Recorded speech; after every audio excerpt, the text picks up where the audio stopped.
Take a look at your screens. It shows what temperatures feel like across central Indiana tonight. It is cold. The wind chills are nearing single digits in some places, especially to the northwest, like in Lafayette. And despite the warning, it's still quite a shock to our system because we had these spring-like temperatures just 24 hours ago. Oh, remember when?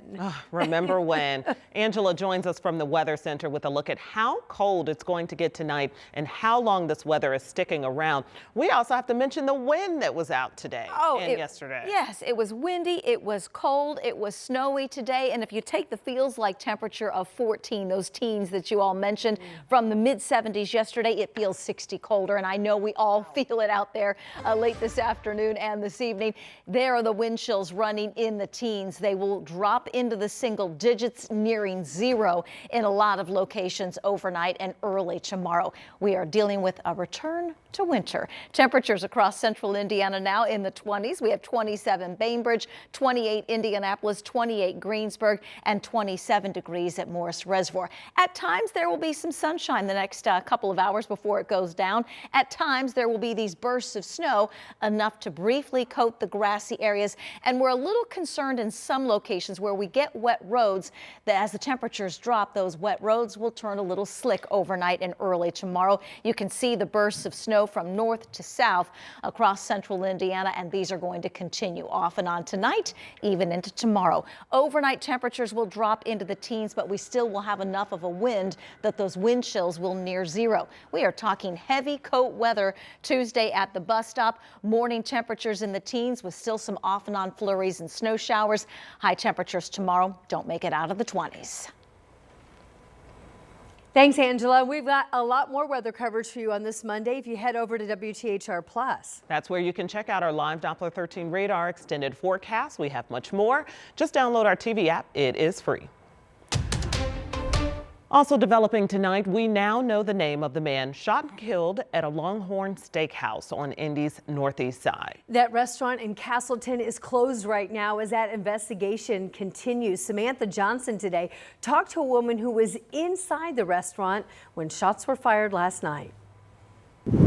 Just about an hour before closing Sunday night, Innocent out to a person shot. 24-year-old Justin Hignite shot and killed at Longhorn Steakhouse, according to Metro Police. Right now what we know is there was some type of disturbance between the victim and several other subjects at the lobby of the restaurant. People dining here say they saw shell casings inside and outside the restaurant. Tommy from Indianapolis was there with a friend. Yeah, it was pretty busy. It was kids in there and everything. Like, they almost had a full house. And as we were sitting at the bar waiting for our food, we heard 3 loud bangs.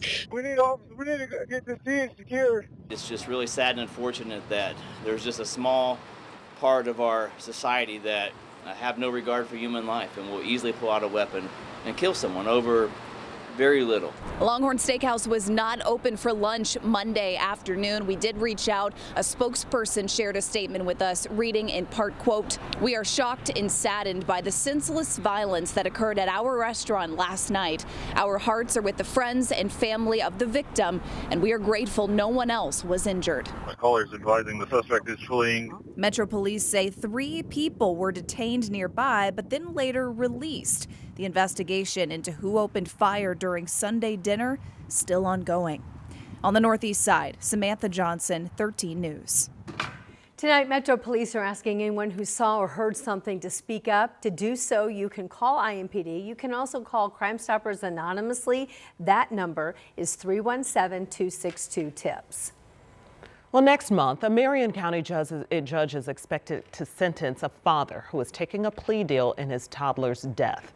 We had our camera in the courtroom when Leonte Anderson appeared before a judge back in September. The newly released plea agreement states Anderson will plead guilty to the neglect of a dependent.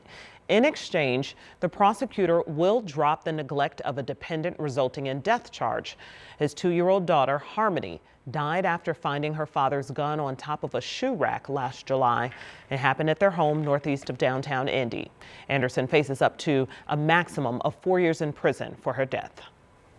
Tonight, we're seeing how the small town of Mooresville, south of Indianapolis now, is honoring a Hoosier native who recently died in the Middle East. 38-year-old Captain Seth Colville was one of 6 airmen killed last week in a refueling plane crash in Iraq. Matthew Foltz shares the ways he's being remembered tonight. Well, right now I'm at the Veterans Memorial here in Mooresville, and we noticed a bouquet of roses placed here honoring the life of Captain Seth Colville, who died last week. And I spoke to veterans here in this town who say they're trying everything they can to support the family and honor Colville's life. Disheartening. I mean, you know, it's one of our own, you know, veterans serving this country. Johnny May is almost at a loss for words after hearing the news that Captain Seth Colville was among 6 U.S. military men killed in a plane crash in Iraq last week. Colville had been serving in the National Guard since 2006. Now Mooresville is honoring their hometown hero. Signs reading "Our hearts are with the Colville family" over at Northwood Elementary School, while flags fly at half-staff across town. The town supports the family. American Legion, VFW also support the family. For veterans like May, he just wants to do whatever he can to honor Colville and be there for his family. And we just have to honor them and remember them. And, you know, they'll be remembered down at our memorial when we have our Memorial Day ceremony. And the American Legion tells me they'll continue to do everything they can to support Colville's family. As far as funeral arrangement goes, we're still working to learn when that may be and if the town plans on holding a public memorial in the coming days. Reporting here in Mooresville, I'm Matthew Foltz, 13 News. The captain was not only an Indiana native, he was also a proud Boilermaker, graduating from Purdue in 2011 with a degree in aviation operations. Family shares with us he's always wanted to be a pilot, so it's fitting that he attended Purdue and learned all about aircraft in the storied aviation program in West Lafayette. One of his professors sharing that Colville was a very focused and well-prepared student. Another flight instructor sharing that he was a great guy and overcame challenges of dyslexia as a child. The university now saying it's mourning the loss of the captain and honoring his service. And maybe the thing that jumps out at me is that you know, he was a flight instructor, and so that means in the military he was responsible for training others, and so he carried on the tradition of teaching that we trained him with here at Purdue, and went on to do that for many others. Purdue's provost plans to send a letter of condolences to the captain's family, expressing how grateful the university is for his contributions to our nation. Now, Captain Colville served in the Ohio Air National Guard's 121st Air Refueling Wing. He served in the Columbus Base Unit along with 2 other airmen who passed away in that incident. Today, our Columbus sister station stopped by the Rickenbacker Air National Guard base. That's where they got a chance to ask about how those deaths right now are impacting the family, which is the 121st. The family is strong. The family is grieving. Hearts are heavy. Significant loss of human treasure. But the family is joining together to mourn this loss and to get through and help the families that are suffering as well. I mean, our hearts and prayers are continually with the families of Captain Colville, Captain Angst, and Tech Sergeant Simmons. Right now, we don't know yet when or where the services for Captain Colville will be scheduled, but once we do, we'll make sure to share them with you on all WTHR platforms. President and CEO of the Indianapolis Zoo has resigned. Today, the zoo issued a news release announcing the departure of Dr. Rob Shoemaker. He had been in the role for a little more than 6 years. He took a leave of absence earlier this year for undisclosed reasons. In a statement to zoo staff, he says he's stepping down with, quote, very mixed emotions, adding, "Thank you to everyone who has been so supportive while these changes were discussed and finalized. I am so excited for the future of the Indianapolis Zoo."